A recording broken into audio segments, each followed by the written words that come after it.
Like my main takeaway from that, and especially like talking to the booking agent and stuff, is he was like, yo, like most people are like less loud about this than your audience has been.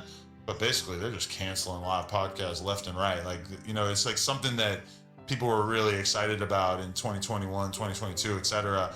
But it's just kind of I don't know. I felt like people got a taste for it. They went to a lot of live podcasts and then they just kind of got over it. Now, like comedy still does really well, I feel like, but as far as like the live podcast thing, I'm not gonna lie, like people saw how much seeming momentum there was around the Tuesday show for a while there. Like they were really enjoying the Anhefe, Munchie, Spody, and Lush and Me vibe. And we promoted the live show for like 3 weeks and sold 30 tickets. Yeah. And that was kind of shocking to me. A little bit of an epiphany, which is kind of like the realization, and probably a lot of people think that this is really obvious, but the realization that building podcasts where the primary hosts are gang members who don't necessarily have a lot of like business experience or broadcast experience, etc., is kind of like the more that you do that, the more that you're kind of building the podcast on a little bit of shaky ground.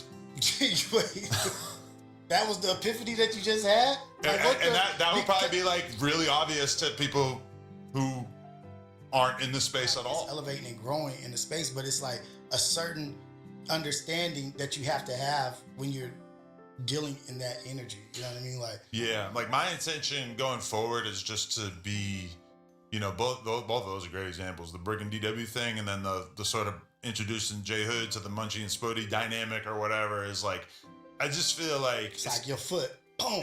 Yeah, like, well, it's not that I'm gonna like totally shy away from doing content with dudes who are from gangs or whatever. No, because like, that's a part of the world. This is a real thing. But I'm gonna mind the ratio a lot more intentionally going forward, just because I feel like the sort of mix that has always made No Jumper work in people's minds is kind of like the mix of the hipster type dude, and obviously there's a lot of different levels to that, and then like a more street type personality. I think that our audience... Yo, what's good, everybody? Welcome back to another episode. Stay locked in because this situation unfolded exactly the way many people saw coming. Now take a look at what just surfaced online. None other than Adam22 from No Jumper, seemingly making the move that critics have been predicting for years. Instead of coming right out and saying it, he wrapped the message in careful wording and long explanations, but the takeaway was hard to miss. The reality appears to be that the gang-related content strategy simply isn't producing the results it once promised. And when you're sitting on millions of followers across multiple platforms, but struggle to move even a small number of event tickets, that becomes a wake-up call you can't ignore. At some point, the numbers stop lying, and the audience tells you exactly where they stand. That's when the question becomes unavoidable. If the support isn't translating into real-world success, what's the end game? Because if the content can no longer be leveraged the way it was intended, the entire formula starts falling apart. I checked out the clip after seeing it circulate online, and the first thing that jumped out was the conversation surrounding ticket sales. To be honest, those numbers painted a rough picture, and there's really no way around that reality. Then came the statement about moving away from gang-focused content, and suddenly it all started making sense. What caught my attention was the attempt to frame it as some groundbreaking realization. But let's be serious for a second. People have been pointing this out for years. This isn't some shocking discovery that appeared overnight. Critics and observers have consistently argued that planting yourself in the middle of street politics would eventually create problems. Yet despite all the warnings, the platform continued heading deeper into that lane. So hearing this now feels less like an epiphany and more like a delayed acknowledgement of what was already obvious.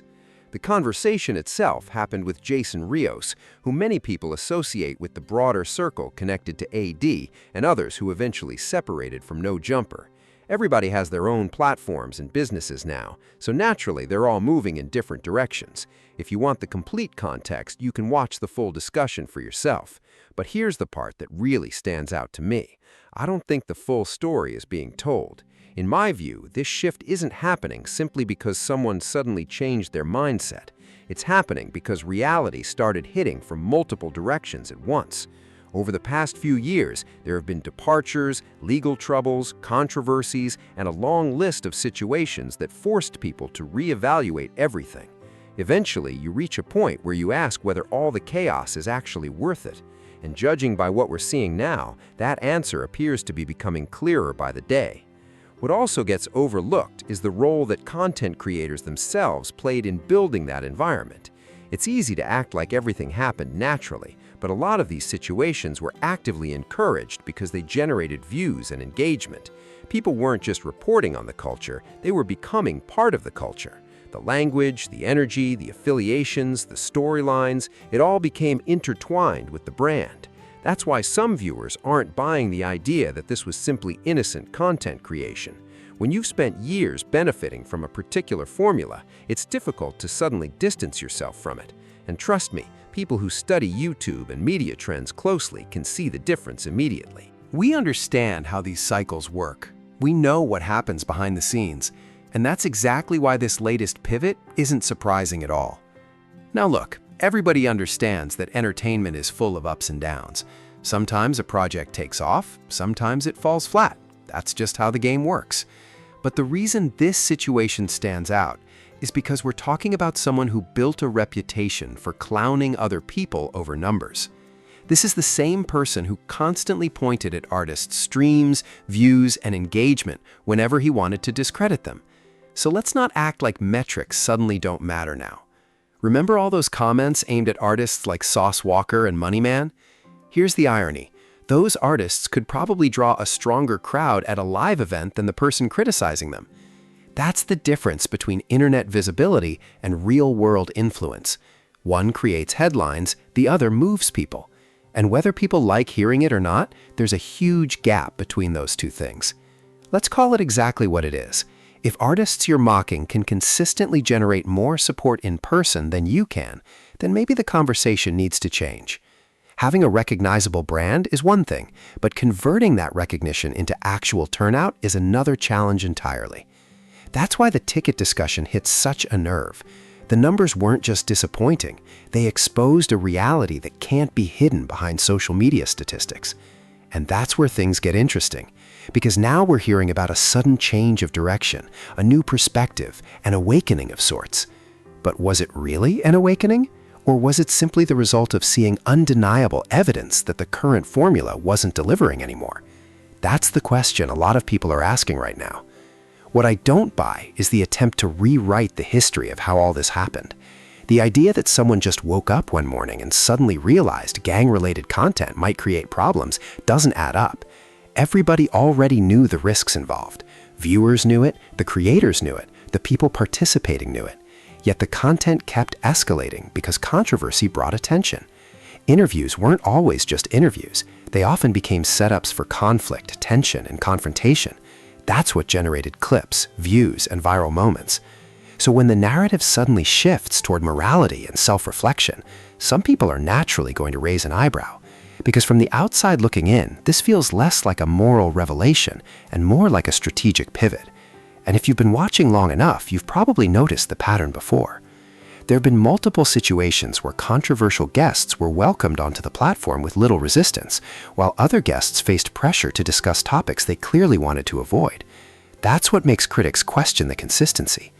The rules seem to change depending on who was sitting across the table. In some cases, difficult subjects were avoided completely. In others, those same types of conversations became the centerpiece of the interview. So when people say the platform actively encouraged drama, conflict, and rivalries, they're not pulling that criticism out of thin air. They're pointing to years of examples that created that perception. That's why the current explanation isn't convincing everyone. Let's be honest, if the goal had always been purely storytelling and meaningful conversations, the structure would have looked completely different. There would have been clearer boundaries, less focus on beef, fewer confrontations, and far less incentive for people to go back and forth publicly. Instead, viewers often saw situations where rivalries were highlighted because they generated attention. People were encouraged to respond, react, and escalate. That's what made the content spread. That's what fueled the engagement. So pretending that conflict wasn't part of the business model feels disingenuous to many observers. The audience watched it happen in real time. They remember exactly how those moments were marketed and promoted. And while we're talking about live events, let's clear something else up. The inability to sell tickets isn't some industry-wide problem affecting every creator in the podcast space. There are plenty of personalities who can still move tickets and fill venues when they decide to host live shows. We've seen it happen repeatedly. Different creators, different brands, different audiences, but they make it work. So framing this as something everyone is struggling with doesn't really hold up under scrutiny. The market speaks for itself. Some creators still have that connection with their audience, and some don't.